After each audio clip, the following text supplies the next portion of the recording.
Christ the God-man. So last week we had him in the tomb and out of the tomb, and quite happy about that. And really what we've looked at so far, the New Testament documents are reliable.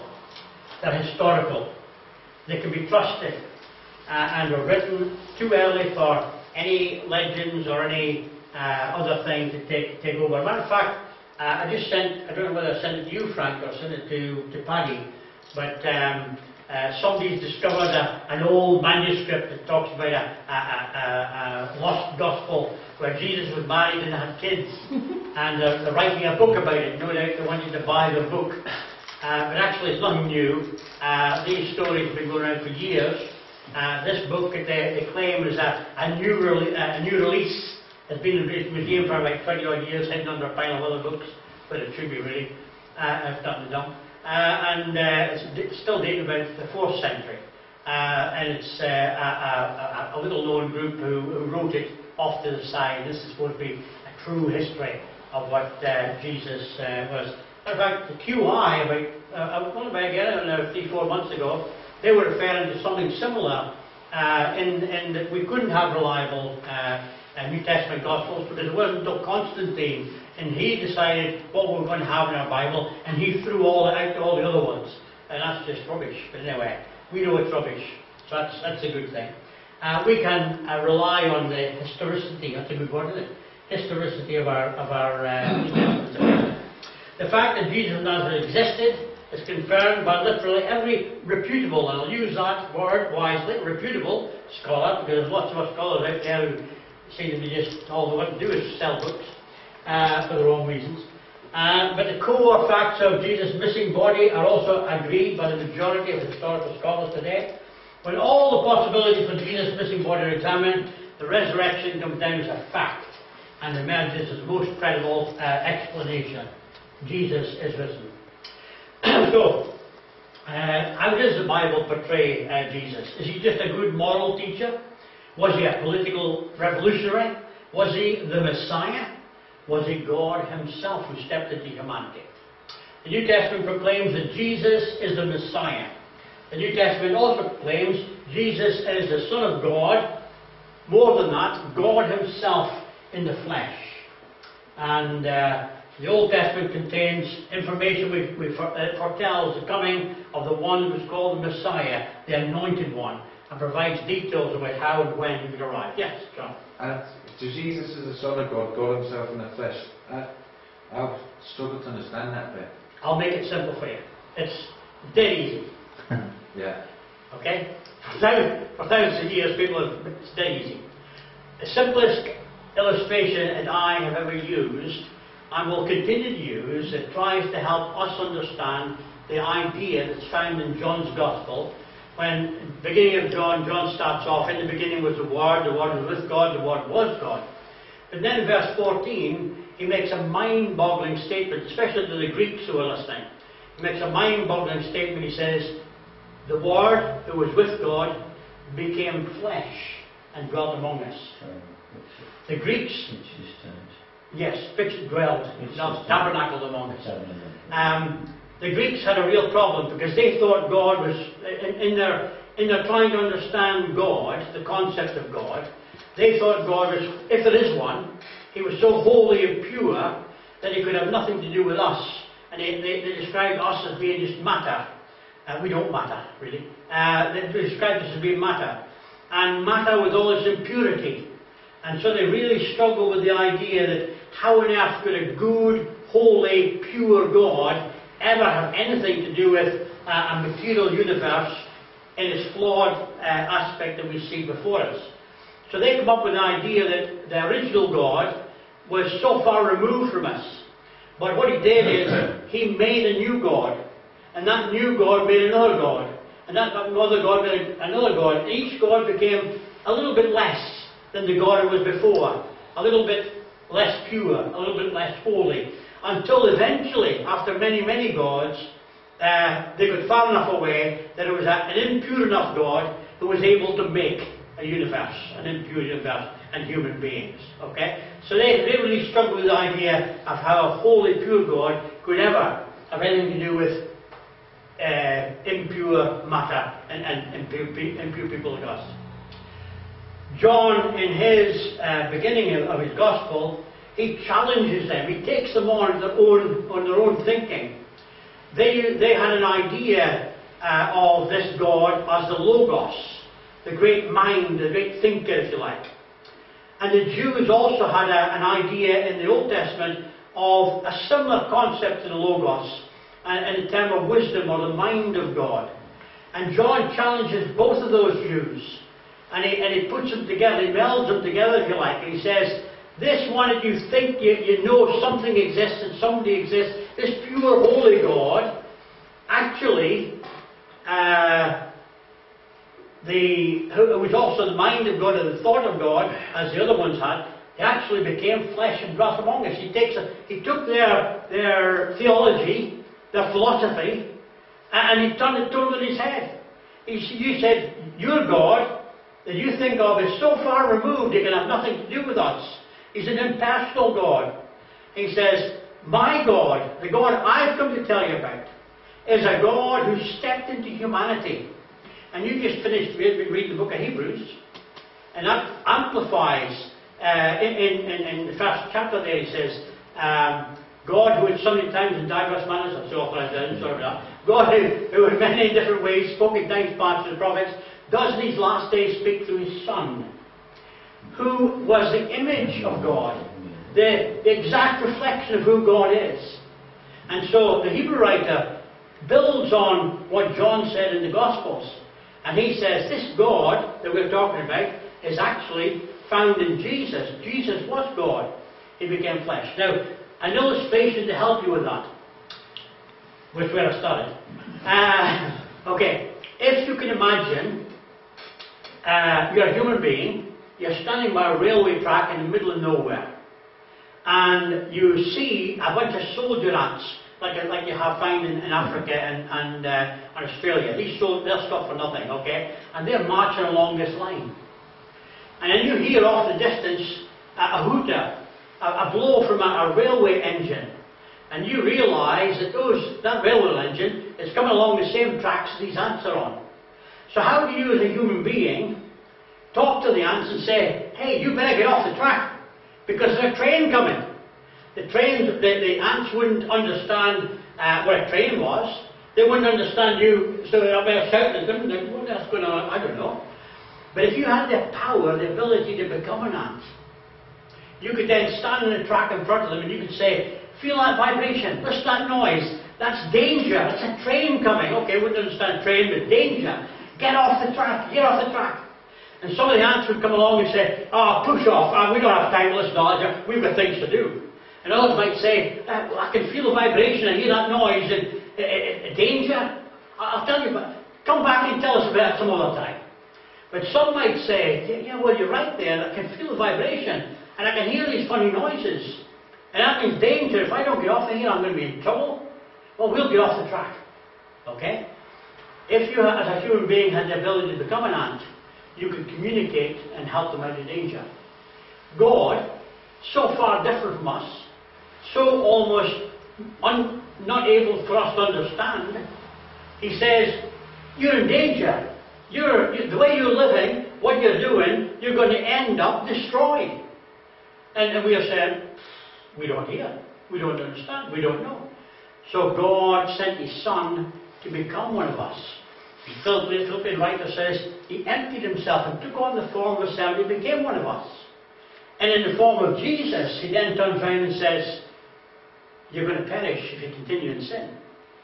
And through God, in Christ, Jesus pays the penalty for our sin and buys us back out of danger. And we can hear him, we can understand him, and he says, God has spoken through Jesus, God in the flesh. Right. So it's a big concept. We're talking about, we call it deity. God the Father, God the Son, God the Holy Spirit. If you can understand it, John, you tell me. Yes. Okay, it's one of those. Yeah. If you can understand it, you won't need God. That's right. You can't put it in a box, but you can get, you can catch a glimpse of it. Yeah, I've got better understanding now. All right. So that's what this is all about. Some of these people say Jesus wasn't God. Jesus was only a good man. Jesus was not a good teacher. But this is what these things help us to understand. The Bible actually says, no, the Bible claims more than just a good man or a good teacher. And hopefully as we go on, you'll see that develop, okay? Yeah. But it makes an interesting concept that the God who sent His Son into the world to die for us is the same God who You just that. Well, let me add this comment to your view of the Greek view of God. Yep. The Greeks could not understand a God who loved us because they believed they had a word to describe Him as apatheis, and it gives us the word apathetic. God is apathetic. God is incapable of feeling any kind of emotion. So they couldn't understand a religion that said God loved anybody. Because God's incapable of loving or hating, according to the Greeks. Okay? And John just takes them, by the throat. He challenges them. He takes them head on and says, no, the one we worship loves us. The one we worship stepped into humanity and died for us. That's our God. And that's the kind of love that motivates us. Why do you want to serve this God? Because He loved us first. Why do you want to serve this God? He died for us first. Why do you want to share His life? Because He resurrected to say death isn't the end. I've got it beaten. And if you trust in me, you'll beat it too. And so that's the concept of God that we have, and Jesus Christ, seeing Jesus Christ. And we have that power, if you like, through that. Okay? So the New Testament proclaims that Jesus is the Messiah. The New Testament also proclaims that Jesus is the Son of God, God Himself in the flesh. The last 3 decades have erased the Messiah from the Old Testament. This guy, Eichhorn, obviously a Jew, okay? And he, in the early 1900s, 1900 to 1925, there came into being in Germany what they called the German Higher Critical School. And basically what it did, it would minutely look at the Bible and tear it all apart, with the idea eventually of putting it back together. But then the problem is they tore it apart so much, they didn't know what all the pieces were. They couldn't put it back together. And when these guys in the higher criticism got into our universities and our colleges and stuff like that, they blew the whole thinking of God apart. And then when the people come out of universities and back into churches, you ended up with all sorts of people, ministers in churches, who said, well, really, there is no historical Jesus. Really, you can't trust the Word of God. Really, Jesus wasn't really God. Jesus was just a myth. And these guys blew apart loads of really dedicated Christians in their day, because they the Bible isn't the answer anymore. They could take it apart, but they couldn't put it back together. And so one of the teachings that was out of that period, the 3 decades, we have erased the idea that there was ever a Messiah concept in the Old Testament. The Old Testament looked forward to the New Testament and said, there's a Messiah coming, there's a God-man coming, if you like. There's one who's coming who will die for it, or suffer and die for his people. And this guy, no, it's not in there. Don't worry about it. We've got rid of it. and that's really what they did. They just tore it apart and didn't know how to put it together. Another one, interesting, another rabbi. Everything Christians claim for Jesus as a Jewish Messiah is false. You've got to understand that the Jews today are probably, in a ratio, about 65% of Jews today are what we would call nationalistic Jews. They're secular Jews. They no longer believe in the Jewish religion. They no longer believe in the Old Testament scriptures. They don't believe in any of that type of stuff. They're no longer the Jewish people of God that you saw in Jesus' time. And with good reason, because Jesus has come. The one they're waiting for has come. He's already been. And they're still waiting for him. The good ones, the other 25% are still waiting for him. That's why they're banging their heads against that wall. When's the Messiah coming? In Jerusalem. So a lot of the normal, 65% normal Jews have lost all sight of being religious at all. And they're basically just a secular nation, basically. And that's where a lot of these guys get their background from. And this one says, everything that Christians claim for Jesus as a Jewish Messiah, totally false. He didn't come the first time. We didn't believe in the first time. We still don't believe in that. We're we're maybe not even waiting for a future, maybe giving up on it altogether, we're not sure yet. Okay? But that's basically where they're coming from. One might say the death of the Messiah, his torture, his crucifixion is predicted in the Old Testament. Well, in fact, it's not, he says. This is Amy Jill Levine, Vanderbilt Divinity School. What's a divinity school? That's a theological school. This is a school that's talking about, supposedly, teaching about God. And what does she say? It's all rubbish. Don't believe it. Jesus never existed. All that type of stuff. All rubbish. I don't know where they're living, but anyway, they're.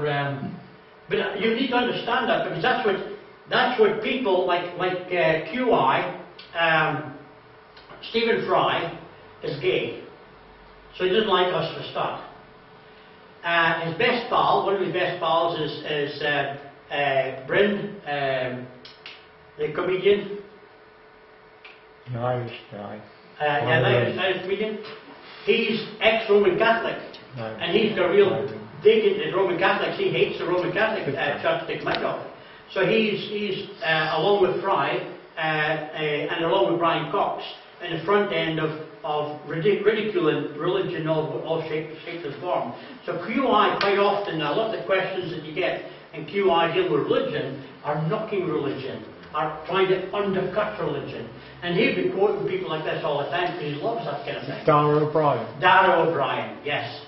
As a matter of fact, last year there was 3 comedians, including Brian Cox, who actually had a number of big dates up and down Britain with huge shows trying to supposedly teach in science. But in actual fact, a lot of the time they were also ridiculing God and ridiculing religion as part of their humanist activity, if you like. I don't know. Okay, I won't leave that one. Anyway, the Bible says, "The scepter shall not depart from Judah, nor the ruler's staff from between his feet, until Shiloh come. I will shake all the nations, and will come with wealth to all nations. I will fill this house with glory, says the Lord of hosts. The latter glory of this house will be greater than the former, says the Lord of hosts. In this place I will give peace, declares the Lord of hosts. Behold, I am to send my messenger. He will clear the way before me, and the Lord whom you seek will suddenly come to his temple, and the message of the covenant in whom you delight, behold, he is coming." Now these guys, that last 3 quotes, has said there's nothing in the Old Testament that talks about a Messiah coming. Jesus wasn't the Messiah coming, okay? Here's Haggai, one of the Old Testament writers, and he's saying there will be a time when Shiloh will come. There will be a time when all you see of this great temple and everything else, or it used to be, will be superseded by a new temple, a spiritual temple, really.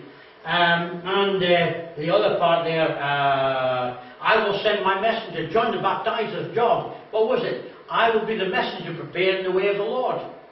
And that's what John's job was. Okay? It's all in there. The Bible says that Messiah would come from the line of Judah. Before the rulership of Judah, the Jews would cease. The rule ended in AD 70. The prophets also said the second temple would have a greater glory than the first, because the Lord himself would physically come to that temple, and the second temple would be destroyed in AD 70. We're going to talk a little bit more about the destruction a little bit later on. And there's a complicated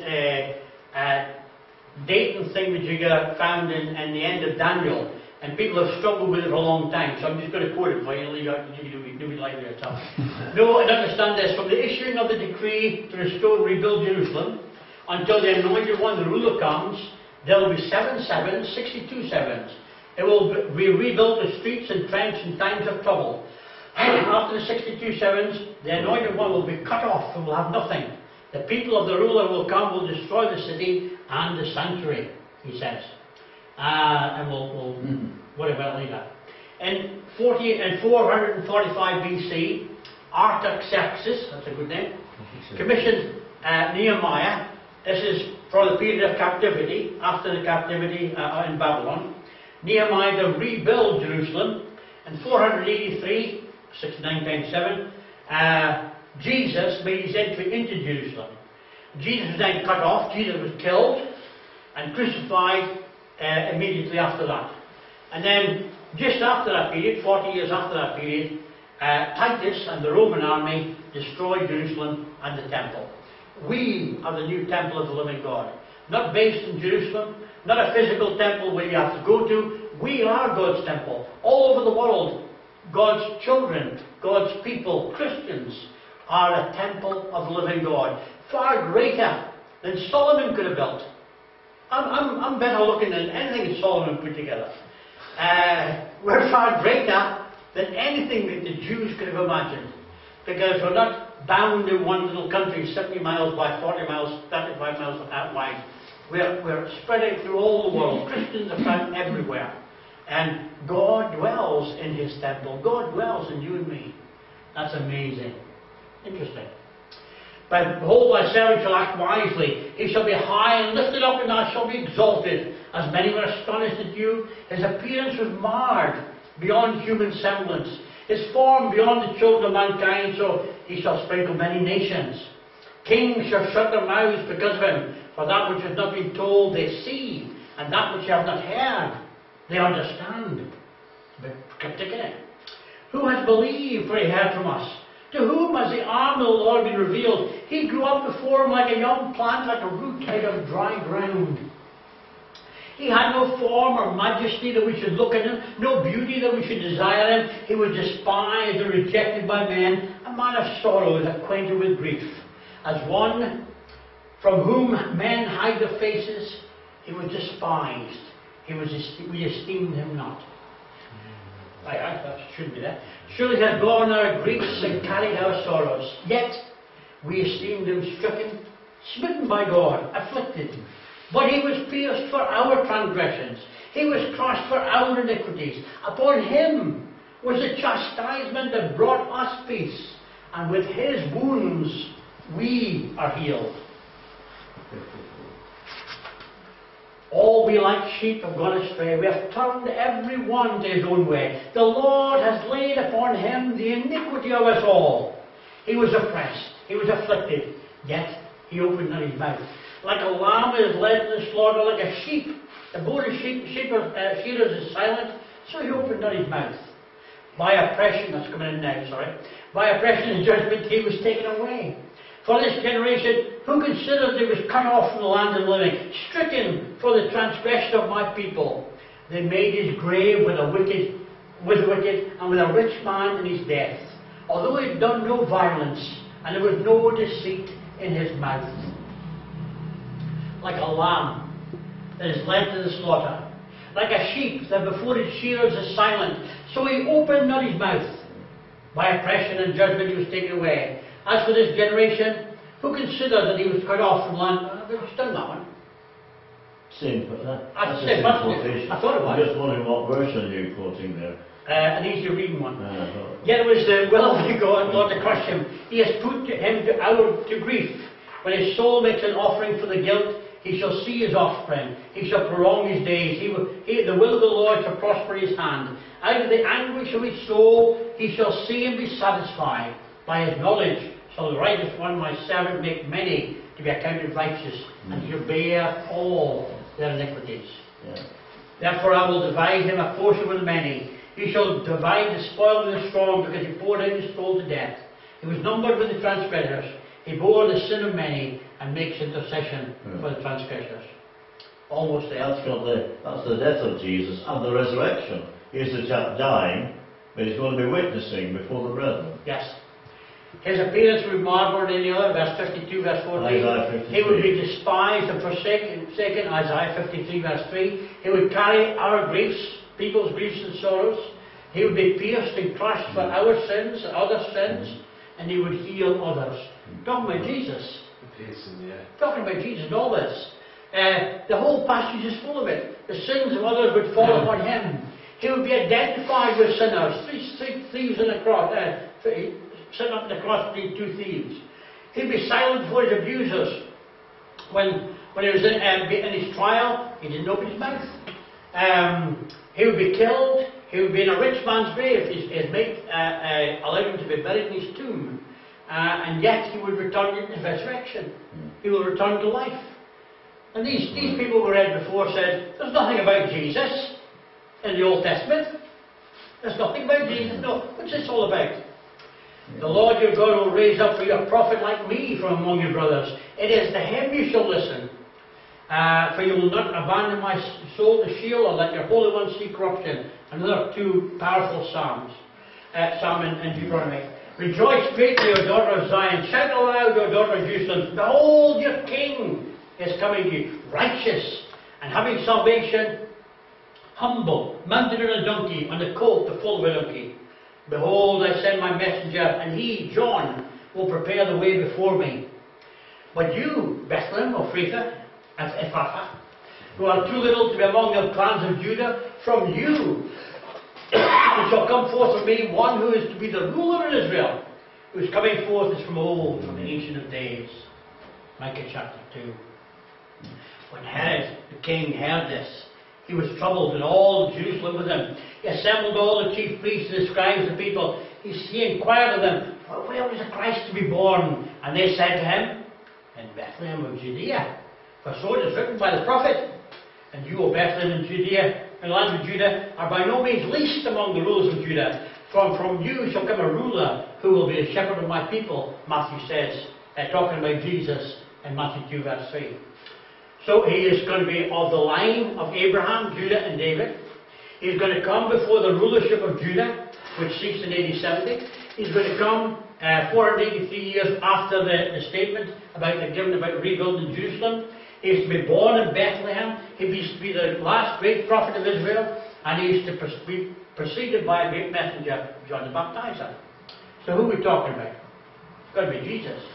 He's going to come to his people riding on a donkey, personally visiting the second temple before it was destroyed. He's going to be physically abused, stay silent before the accusers, and take away sins. He's going to make atonement for sin and be killed before the temple was destroyed. And he's going to be buried in a rich man's tomb and return to life. I wonder who that might be. There's a pierced in the side as well, isn't he? Pierced in the side is the Lord from the Psalms. Yeah. Good. When Philip met the eunuch, what was eunuch reading? Isaiah.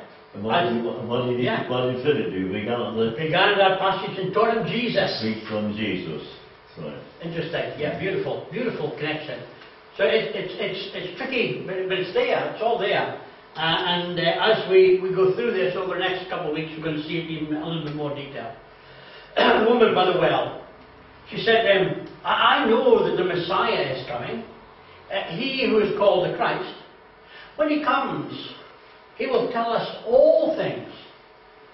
What was Jesus' reply? I who speak to you am he. Okay? He said to them, but who do you say that I am? Simon Peter said, you are the Christ, the Son of the living God. And Jesus says, blessed are you, Simon Bar-Jonah, for flesh and blood has not revealed this to you, but my Father who is in heaven. Who is Jesus? You are the Christ, the Son of the living God. The high priest said, are you the Messiah, the Son of the Blessed One? Jesus said, I am. And you will see the Son of Man seated at the right hand of the power and coming with the clouds of heaven. The Lord says to my Lord in the Psalms, sit at my right hand until I make my enemies your footstool.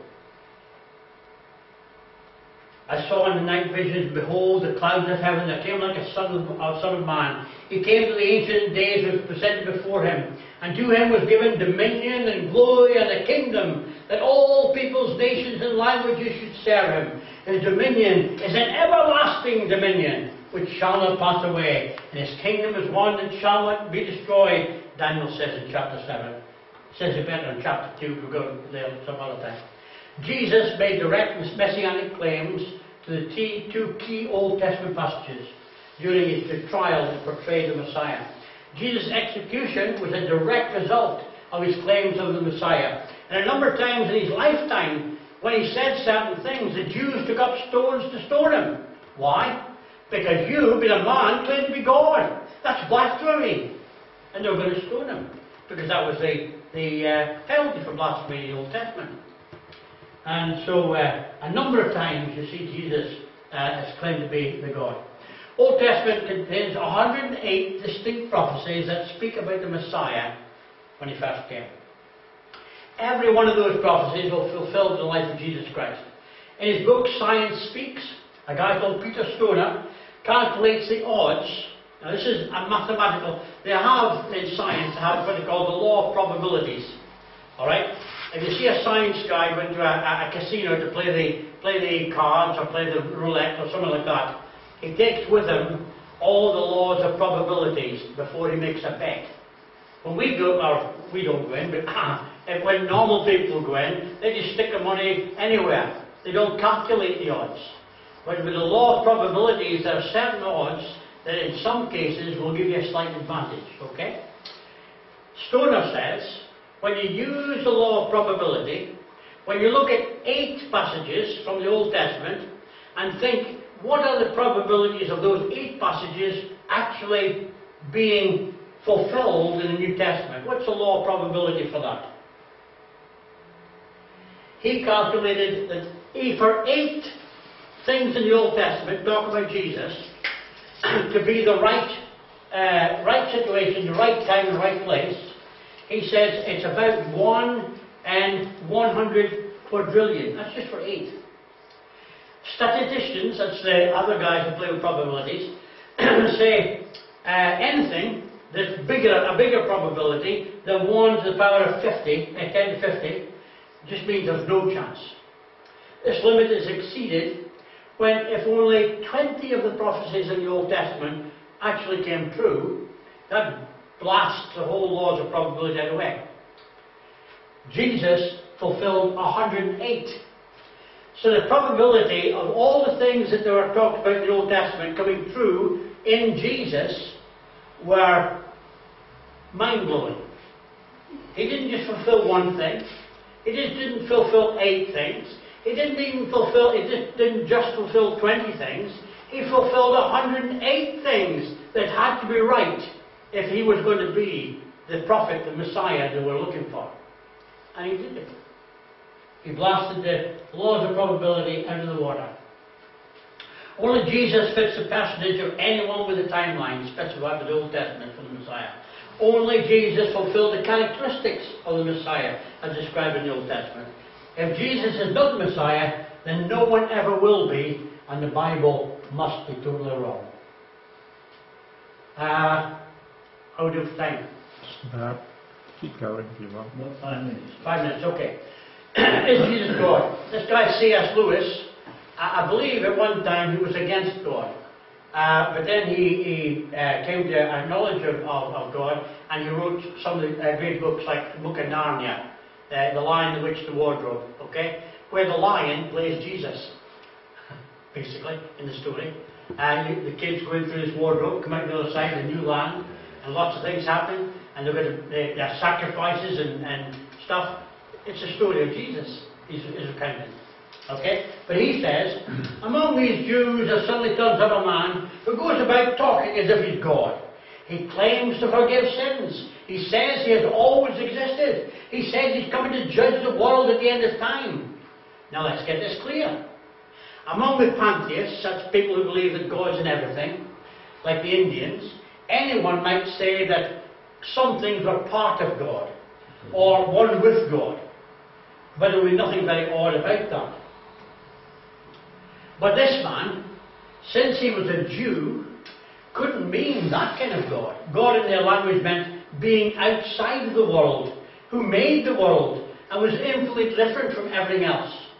And when you grasp that this God is from outside the world, he's different from the world, different from everybody else, then you will see that what this man said is quite simply the most shocking thing that's ever been uttered by human lips. This man is claiming to be God. But he did. He was. And that's really, that's amazing. There are people today who say, I don't believe in God. But they're the same people who spend hours studying extraterrestrial stuff. The billions has been spent by the scientists of the world in the last 50 years trying to find a speck of life on some other planet is absolutely staggering. They don't believe in life on this earth, but they believe somebody out there must exist somewhere. Okay, fair enough. Jesus says, hello, I'm not of this world. Hello, I'm dying for you, and I'm going to come back. Hello, and when I come back, I'm going to judge you. Hello, I'm not of this world. And where I am, I'm going to take you with me. We talk about people looking for aliens. They don't need to look for aliens. Look at Jesus. Jesus was an alien. And Jesus is telling them, I'm not from here. And they don't believe him. And yet they'll spend billions looking for aliens. There must be aliens out there. Jesus said, I've come. Believe in me, and I'm going to come back. You don't sort out your lives. I'm going to really do something. Anyway, I was going to say something, but I don't want to. Jesus' words, Jesus' miracles, Jesus' actions, the Testament, the whole New Testament writers. Jesus said, if I glorify myself, my glory is nothing. It is my Father who glorifies me, of whom he said, he is our God. But you have not known him. I know him. If I were to say to you, I do not know him, I would be a liar to you. But I do know him. And I keep his word. Your father Abraham rejoiced to see my day. He saw it and was glad. And so the Jews said to him, you're not 50 years old, and you say you're saying Abraham? Jesus said, truly, I say to you, before Abraham was, I am. So they picked up stones to stone him. Jesus hid himself and went out of the temple. Look, you're less than 50 years old. How can you say that you lived before Abraham? Because before I was Jesus, as you know Jesus, I was the Word who existed before with God in the beginning. I'm claiming that.